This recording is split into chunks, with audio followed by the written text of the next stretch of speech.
ஒட்டுமொத்தமாக தமிழ்நாட்டினுடைய எல்லோரது மனநிலையும் பாதிக்கப்படக்கூடிய அளவு நடந்தேறி இருக்கக்கூடிய ஒரு கொடூரம். சிவகங்கை திருபுவனத்தில் அஜித்குமாருடைய கொலை. இந்த அஜித்குமாருடைய அந்த கொலை என்பது திட்டமிட்டு அரங்கேறி இருக்கக்கூடிய வகையில தான் இருந்திருக்கு அப்படின்ற மாதிரி தான் நாம பார்க்கக்கூடிய செய்திகள்லாம் நமக்கு சொல்லுது.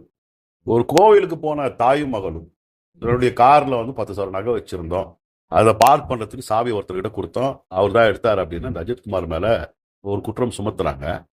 அதை விசாரிப்பதற்கான எல்லா உரிமைகளும் காவல்துறைக்கு இருக்கு. அது முறைப்படி எஃப்ஐஆர் பதிவு பண்ணி அவரை கொண்டு போய் விசாரிக்கிறதுல எந்த தவறும் இல்லை. ஆனா அங்க நடந்தது என்னன்னா, அஜித்குமார் அவர்களை ஸ்டேஷன்ல கூட இல்லை, எங்கெங்க நினைக்கிறாங்களோ அந்த கோவில் வளாகத்துக்கு பின்புறமாக, அப்புறம் ஒரு மைதானத்துல, இப்படி பல இடங்கள்ல அவரை கொண்டு போய் டார்ச்சர் பண்றாங்க. டார்ச்சர் பண்ணி அடிச்சே சாகடிக்கிறாங்க. அதுக்கப்புறமா தான் அதனுடைய செய்திகள் வெளியே பரவி முதல்வர் அந்த இறந்து போன அஜித்குமாருடைய குடும்பத்திற்கு கால் பண்ணி, எனக்கு இது ரொம்ப மனசு வருத்தத்தை தருது, சாரிமா, இது நடக்காம இருந்திருக்கணும் அப்படி இப்படின்னு பேசுற அளவு கொண்டு விட்டுரு. இதுல அந்த கம்ப்ளைண்ட் பண்ண அந்த நிக்கிதா, அவங்க ஏற்கனவே ஒரு டுபாகூர் ஃபேமிலி, டோட்டலாவே அவங்க வேலை வாங்கி தரேன்னு சொல்லி பல பேருடைய பணத்தை மோசடி பண்ணியிருக்காங்க. கோடிக்கணக்கில் மோசடி பண்ணியிருக்காங்க. 2011 அவங்க மேல வழக்கு இருந்திருக்கு. அவங்க அந்த மோசடியை எதன் துணை கொண்டு பண்ணியிருக்காங்க அப்படின்னு பார்த்தா, எனக்கு கலைஞர் குடும்பத்தில் ஸ்டாலின் தெரியும், கலைஞர் தெரியும், திமுகவில் இருக்கக்கூடியவங்க எல்லாருமே தெரியும்ன்ற மாதிரி எல்லாரையும் சொல்லியிருக்காங்க. அதை நம்ப வச்சிருக்காங்க. அதன் அடிப்படையில் நிறைய பேர் வேலை வாங்கி தருவாங்கன்னு பணம் கொடுத்து ஏமாந்துருக்காங்க. ஏங்க, நான் கூட முதலமைச்சர் தெரியும்னு நான் சொல்லி ஏமாத்துறேன்னா அதுக்கு முதலமைச்சர் பொறுப்பாக முடியுமா அப்படின்னு நீங்க கேட்கலாம். இந்த நிகழ்வை பாருங்க. அஜித்குமார் அவர்கள் அந்த 10,000 நகையை திருடிட்டாருன்னு நாங்கள் சந்தேகப்படுறோம்னு இவங்க கம்ப்ளைண்ட் பண்றாங்க. ஒரு சாதாரணமா ஒருத்தவங்க போயிட்டு கம்ப்ளைண்ட் பண்ணும்போது அதற்கான நடவடிக்கை காவல்துறை கிட்ட எப்படி இருக்கும்? அவங்கள கூட்டு விசாரிப்பாங்க. அது ஒரு நார்மலா போயிருக்கும். ஆனா இவங்க கலைஞருடைய குடும்பம் தெரியும், ஸ்டாலின் தெரியும், எனக்கு அவங்க தெரியும், இவங்க தெரியும்னு ஏற்கனவே மோசடி செய்து அதுல இருந்து தப்பித்தும் இருக்கிறார்கள். இப்போ நல்லா சுதந்திரமா சுத்திட்டு தான் இருக்காங்க. இந்த விஷயத்துல இவ்வளவு ஒரு கடுமையான ஒரு நடவடிக்கைய அவன் குற்றம் செய்தானா இல்லையா, திருநானா இல்லையான்னு இன்னும் கூட தெரியல. அப்படி தெரியாத பட்சத்துல அவங்க கொடுத்த அழுத்தம், அந்த நிக்கிதா அண்ட் அந்த ஃபேமிலி, அவங்க கிட்ட இருந்த ஒரு அதிகாரம், செல்வாக்கு, அரசியல் பலம், இதெல்லாம் வச்சு அவங்க கொடுத்த அழுத்தம், அந்த அழுத்தத்தின் பேரால் அவர்களுக்கு தெரிந்த யாரோ ஒரு பெரிய ஒரு அரசியல்வாதியோ இல்ல ஒரு தலைமை பொறுப்பில் இருக்கக்கூடிய காவலர்களோ ஒரு அழுத்தத்தை கொடுத்து ஒரு கீழ்நிலை காவலர்களை ஒரு தனிப்பிரிவு கொண்டு விசாரிக்க சொல்லி அனுப்பி, நம்ம மேலதிகாரிகள் சொல்லியிருக்காங்க சரியா முடிக்கணும் அப்படின்னு மட்டுமே பார்த்து மனிதாபிமானமே இல்லாம ஒரு உயிரை வாங்கியிருக்காங்க. ஒண்ணுமே இல்லாத விஷயத்துக்கு. அவன் திருடினானா திருடலையா, அப்படியே திருடியே இருந்தாலுமே அதற்குண்டான தண்டனை இருக்கு, நீதிமன்றம் இருக்கு. இதையெல்லாம் தாண்டி அவனை கொடூரமா கிட்டத்தட்ட ஒரு 44 இடங்கள்ல காயம் இருக்கு. உடைபடாத, அடிபடாத, சிதைவுறாத உறுப்புகளே இல்லைன்னு சொல்லலான்ற அளவு கொடுமைப்படுத்தி ஒரு மனிதனை சாகடிச்சிருக்காங்க. ஒரு எளிய குடும்பத்துல பிறந்த ஒரு மனிதனை சாகடிச்சிருக்காங்க. இல்ல இதே மாதிரி மேல்மட்டத்துல தவறு பண்ணிட்டு வரவங்களையும் போலீஸ் காவலில் எடுத்து இப்படிதான் அடிப்பாங்களா? அடிச்சிருக்காங்களா? ஏதாவது செய்தி பார்த்துருக்குமா? அப்ப விளிம்பு நிலை மக்களுடைய அந்த இயலாமையை பயன்படுத்தி கொண்டு அவங்களெல்லாம் அடிச்சா கொன்னா யார் கேட்க போறாங்க அப்படின்ற ஒரு கேவலமான ஒரு சிந்தனை, மமதை, இந்த மாதிரியான ஒரு கீழ்த்தரமான வேலையில ஒரு உயிரை கொல்லக்கூடிய வகையில காட்டுத்தனமாக மனிதாபிமானமற்ற செயலில் இவங்க ஈடுபட்டிருக்காங்க. அவங்க 5 பேரை அவங்க பிடிச்சிருக்காங்க. அப்புறம் மேலதிகாரிகள் ஒரு சில பேரை சஸ்பெண்ட் பண்ணியிருக்காங்கன்ற மாதிரி செய்திகள் வருது. சிபிஐக்கு விசாரணை போயிருக்கு, மாத்திருக்காங்க. முதலமைச்சர் மன்னிப்பு கேட்டாரு.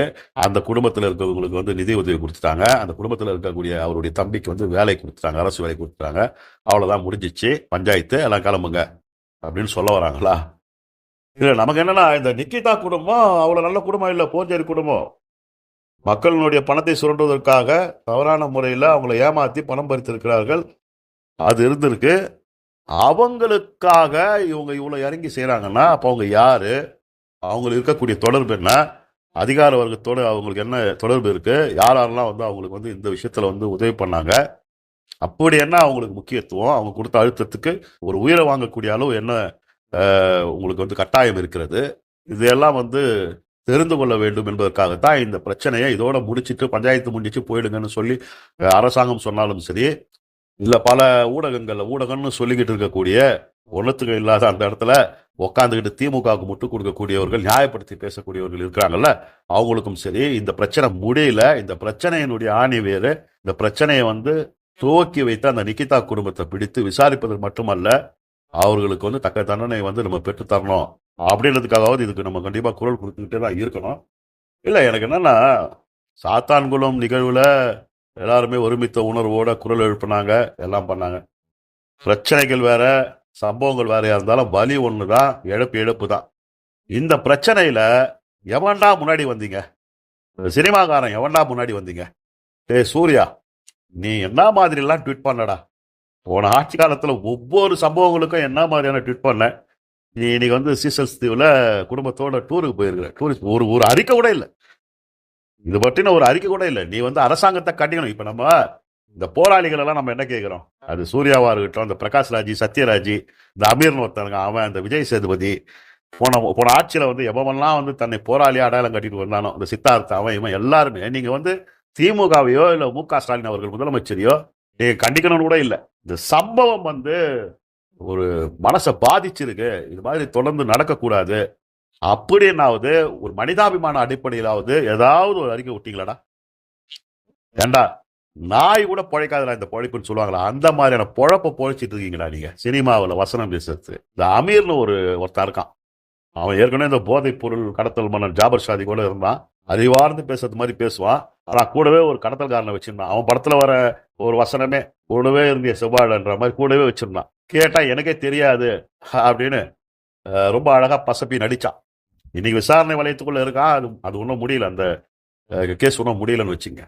அவன் பாத்தீங்கன்னா இந்த முருகர் மாநாட்டுக்காக நின்னுகிட்டு முச்சந்தியில நின்னுகிட்டு, முருகர் எங்களுக்கு விரோதி கிடையாது, ஐயோ அது பிஜேபி உள்ள மதவாதம் அரசியல் நான் மக்களுக்காக நிற்பேன், நான் வருவேன், சாதி மதம் கடந்து நான் பேசுவேன், எல்லாம் வாழ்க்கையிலேயே பேசலாம். ஏன்னா மதம் சார்ந்து நடக்கும் போது நீ குரல் கொடுத்தலடா. மனிதம் சார்ந்து இங்க பிரச்சனை ஒரு நடந்துக்குதுடா, என்னடா பண்ணிருக்கிறா நீர் அப்படின்னு நம்ம கேட்க வேண்டியது இருக்குல்ல. பிரகாஷ் ராஜின் ஒருத்தன், எனக்கு தெரிஞ்சு அவன் செத்துட்டானா என்னன்னு தெரியல.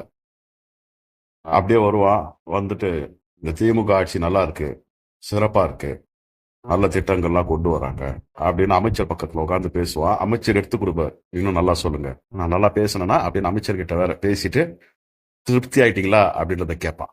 ஏன்னா பிரகாஷ் ராஜ் ட்விட்டர்ல கேள்வியா கேப்பிய, தமிழ்நாட்டில் நடக்கிற இந்த மாதிரியான விஷயங்களுக்கு மட்டும் ஏன்டா நீ கேள்வி கேட்கறதுக்கு தயங்குற? எதிரா உன்னை தடுக்குது? நீ மானஸ்தம் தானடா? இல்ல தமிழ்நாட்டு மக்கள் என்னடா நினைச்சுனுங்கிற? இல்ல அடிமட்டத்தில் இருக்கக்கூடிய சமூக பொறுப்புள்ள சாமானியன்ல இருந்து எல்லாருமே, இந்த உணர்வு உள்ளவர்கள் எல்லோருக்குமே ரத்தம் கொதிக்குதுடா இந்த விஷயத்தை பார்த்து கேட்டு. அதிகார வர்க்கத்தினுடைய அழுத்தம், அதன் மூலமாக ஒரு அப்பாவினுடைய உயிர் பலியாகி இருக்கிற. நீ இங்க நின்று மக்கள் பக்கமா நின்று பேசினா தானடா நீ போராளியா நாங்க ஏத்துக்குவோம். அதிகார வர்க்கம் பக்கமா சாஞ்சுக்கிட்டு அங்க போய் ஜால்ரா அடிச்சுக்கின்னு நான் போராளின்ற இன்னொரு முகத்தையும் காட்டினா உன்னை செருப்பால தானடா அடிக்க முடியும். எவனமே வாய்த்தார்கள். இந்த கமலஹாசன் ஒருத்தன் தான் ஒரு ஈத்தரை. அந்த ஈத்தரை ஐயோ, அவனெல்லாம் நினைச்சா நீ அவ்வளோ நல்ல நடிகனா இவ்வளவு உயரத்துல இருந்து என்னடா பிரயோஜனம்? கிஞ்சித்தும் உங்ககிட்ட அந்த ஒரு மானம், ஈனம், சூடு சொரணம் இல்லையடா. இதே சாத்தான்குளம் நிகழ்வுக்கு அப்படி ஒரு ட்விட்டெல்லாம் போட்டு சிபிஐயிடம் நீங்கள் மாற்றி விட்டீங்கன்னா மட்டும் சரியாயிடுமா, புதிய நீதி கிடைச்சிடுமா அப்படிலாம் அலந்தியடா. இன்னைக்கு என்னடா பண்ற நீ? அரசாங்கத்தையும் அதிகாரத்தையும் எதிர்த்து கேள்வி கேட்காம அதுங்க போடுற எலும்பு துண்டுக்காக வேலை செய்யக்கூடிய இந்த மாதிரியான கேடு கட்டவர்கள், மேல்மட்டத்தில் இருந்து செலிபிரிட்டியா இருக்கிறவன்ல இருந்து கீழே இருக்கக்கூடிய எத்தனை எச்ச போறீங்க எல்லாம் இருக்கிறாங்க. வாயில என்னடா வச்சுக்கிறீங்க? அப்படி என்ன தாண்டா உங்களுடைய வாழ்வாதாரத்துக்கு இந்த திமுக ஏதாவது செய்யுது அப்படின்னு ஒத்துங்க. இல்ல அப்படி என்னடா ஜென்மம் நீங்க? சத்யராஜ் கொஞ்ச நாள் முன்னாடி பேசலாம், இந்த ஆணவ படுகொலை நடக்குது, சாதி நம்ம பார்த்துதான் பண்றாங்க, தமிழர்களா இருந்தா சாதியை பாக்குறாங்க, என்ன டைலாக் பேசுனாங்க மேடையில ஏறி. சினிமால வர வசனம் மாதிரி நக்கல நையாண்டிமா, பெரிய போராளி புடுங்கி மாதிரி. இங்க ஆணவ கொலைகள்லாம் நடக்குது, சாதியின் அடிப்படையில் தான் கொலைகள் நடக்குது. இப்ப இந்த சம்பவம் எதன் அடிப்படையில் நடந்தது? சத்யராஜ், நீ முதல்ல சாதியை பத்தி பேசுறதுக்கு உனக்கு என்ன தகுதி இருக்குது? நீ யாருடைய பொண்ண, பட்டியலினத்து பொண்ண உன் பிள்ளை கல்யாணம் பண்ணி வச்ச? அந்த கல்யாணத்துல நீ சொல்ற இந்த பிராமண எதிர்ப்பு சொல்றல, அந்த பிராமணர்களை வச்சுதான் நான் கல்யாணம் பண்ணேன். கணபதி ஹோமம் பண்ணி சாதி போட்டு நாள் பார்த்து நட்சத்திரம் பார்த்து நாயை இந்த மாதிரியான சத்யராஜ் போன்ற கொள்கைகளை மற்றவங்களுக்கு சொல்லிட்டு அவனுங்க எல்லாமே பண்ணிப்பானுங்க. இதுதான் வந்து போலி பகுத்தறிவு பேசக்கூடியவர்களுடைய உண்மையான சுயரூபம். அவனும் பார்த்தீங்கன்னா இந்த விஷயத்துல அமைதியாக உங்களுக்கெல்லாம் பதைக்கலையாடா? உங்க வீட்டுலலாம் ஏழோ வந்து எப்படா இருக்கும்? உங்களுக்கெல்லாம் வந்து பதைக்காதடா? ஆட்சி அதிகாரத்தில் இருக்கக்கூடியவர்களுடைய துணை கொண்டு அழுத்தத்தின் காரணமாக ஏற்பட்டதனுடைய ஒரு மரணமாக தான் இது பார்க்கப்படுது. ஸோ இதையெல்லாம் வந்து பார்த்தும் சும்மா இருக்கக்கூடியவர்கள் நிறைய பேர் நம்ம லிஸ்ட்ல சொல்லிட்டே இருக்கலாம். இப்போ நீங்க கேட்கலாம், ஏன் அமீர் குரல் கொடுக்கணுமா, சத்யராஜ் குரல் கொடுக்கணுமா, பிரகாஷ்ராஜ் குரல் கொடுக்கணுமா, அவன் கொடுக்கணுமா, இவன் கொடுக்கணுமா, ஏன் எதிர்பார்க்கணும்? அவங்களுடைய நிலைப்பாடு அப்படின்னு. இவனுங்க தங்களை வந்து மக்களுக்கானவர்களாகத்தான் காட்டிக்கொண்டார்கள், போராளிகளாகத்தான் காட்டிக்கொண்டார்கள். இப்போ பலருமே இருக்காங்க, சமூகத்தில் எது நடந்தாலுமே தங்களுடைய கருத்தை எங்கேயுமே பதிவு பண்ணாதவர்கள் இருக்காங்க. சமூகத்தில் என்ன நடக்குதுன்னு கூட தெரியாதவங்க எல்லாம் பல பேர் இருக்காங்க. இந்த அஜித்குமார் மேட்டரை பத்தி என்ன நினைக்கிறீங்கன்னு யாருன்னா கேட்டீங்கன்னா, இந்த அறியாமையில் இருக்கக்கூடியவர்கள் சமூகத்தில் நடக்கக்கூடிய எதையுமே வந்து அவர்கள் பார்க்காதவர்களா இருப்பாங்க, முழுமையா தெரியாதவர்களா இருப்பாங்க. அவங்களாம் அஜித்குமார் யார் தலையா அப்படின்னு கேட்கக்கூடியவர்கள் கூட பல பேர் இருக்காங்க. அவர்களை பற்றி நமக்கு கவலை இல்லை. அவர்கள் எதற்காகவும் வந்து தங்களுடைய நிலைப்பாட்டையும் கருத்தையும் சொல்லாதவர்கள். ஆனால் நாங்கள் மக்களுக்காக குரல் கொடுக்கக்கூடியவர்கள், குரலற்றவர்களின் குரலாக ஒலிக்கக்கூடியவர்கள்னு காதுல பூ சுத்துறான் பாருங்க, போராளின்னு அடையாளம் காட்டி. அவனை கண்டிப்பா கேட்கணும்ல, நீ ஏன்டா அடிமையாயிடுற? திமுக ஆட்சி வந்ததுக்கு அப்புறம் இந்த 4.5 வருஷத்துல நீ குரல் கொடுக்காம கமுக்கமா வீட்டுல இருந்துக்கின்னு இந்த கள்ளச்சாராய சாவுகள்ல ஒரு 100 பேருக்கு மேல செத்தாங்க, அதுக்கும் வாயை திறக்க மாட்டீங்க. மணல் திருட்டு, மணல் கொள்ளையில இந்த மணல் கொள்ளையை தட்டி கேட்டவனெல்லாம் வந்து வெட்டி சாச்சாங்க, விபத்துன்ற பேர்ல கொண்டானுங்க, அதையும் தட்டி கேட்க மாட்டீங்க. கனிம வள கொள்ளை, அதையும் தட்டி கேட்க மாட்டீங்க. பல சட்டவிரோத போக்கு, பாலியல் வன்புணர்வு, அதன் மூலமா அதிகார வர்க்கத்தில் இருக்கக்கூடியவர்களுடைய தலையீடு, பல விடயங்களுக்கு இங்க இருக்கக்கூடியவர்கள் குரல் கொடுக்காமல், போன ஆட்சி காலத்துல மட்டும் நாங்க குரல் கொடுப்போம், போராளிகளா இருப்போம், இந்த ஆட்சி காலத்துல நாங்க கொத்தடிமைகளா இருப்போன்றவங்கள நிச்சயமா நாம வந்து இந்த மாதிரியான சம்பவங்கள் நிகழும் போது அடையாளப்படுத்த வேண்டிய கடமையில இருக்கோம். அதுதான் வந்து இந்த சத்யராஜும் சரி, பிரகாஷ்ராஜும் சரி, இவனுங்க இந்த அமீர், இவன் அவன் தோளான் தொப்பான், இவன் எவன்லாம் வந்து போராளிகளா தங்களை முன்னிறுத்தி காட்டி கொண்டிருக்கிறார்களோ அவங்களுடைய முகத்திரையை வந்து நம்ம கிழிக்க வேண்டிய ஒரு கடமையில இருக்கும். அதுதான் செய்துட்டு இருக்கோம். எல்லாரையும் கேட்கணும். ஏன் அப்படின்னு சொல்றோம்னா, நீங்க சொல்லுங்கடா, இல்ல நீங்க சொல்லிடுங்கடா, நாங்க திமுக காரணங்கன்னு, இந்த ஆட்சிக்கு நாங்க முட்டு கொடுக்குறோம், இந்த ஆட்சிக்கு நாங்க விசுவாசமா இருக்கிறோம், இந்த ஆட்சிக்கு நாங்க வந்து அடிமைகளாக செயல்படுகிறோம், கொத்தடிமைகள் தான் நாங்கள்னு நீங்க சொல்லிடுங்க. உங்களை யாரா கேட்பா? உங்களை யார் கேட்க போறா? திமுக காரங்களை நம்ம எதுவும் கேட்க முடியாதுல்ல. இந்த ஆட்சியில் எது நடந்தாலும் திமுக காரங்க வந்து முட்டு கொடுத்து தான் ஆகணும், அந்த நிலைப்பாடு எடுத்து தான் ஆகணும் கட்சிக்காரங்க. ஆனா நாங்கள் கட்சிகளுக்கு அப்பாற்பட்டு, சாதி மதத்துக்கு அப்பாற்பட்டு மக்களுக்காக நிற்பவர்கள் அப்படின்னு போலியா உங்களை நீங்க அடையாளப்படுத்துறீங்கல்ல, அந்த அடையாளத்தை, அந்த முகமுடியை கிழிக்க வேண்டிய கடமை ஒவ்வொருத்தருக்கும் இருக்கிறது என்பதை மக்கள் உணர்ந்து கொள்ள வேண்டும். நாங்க தான் வந்து மிகப்பெரிய போராளிகள்.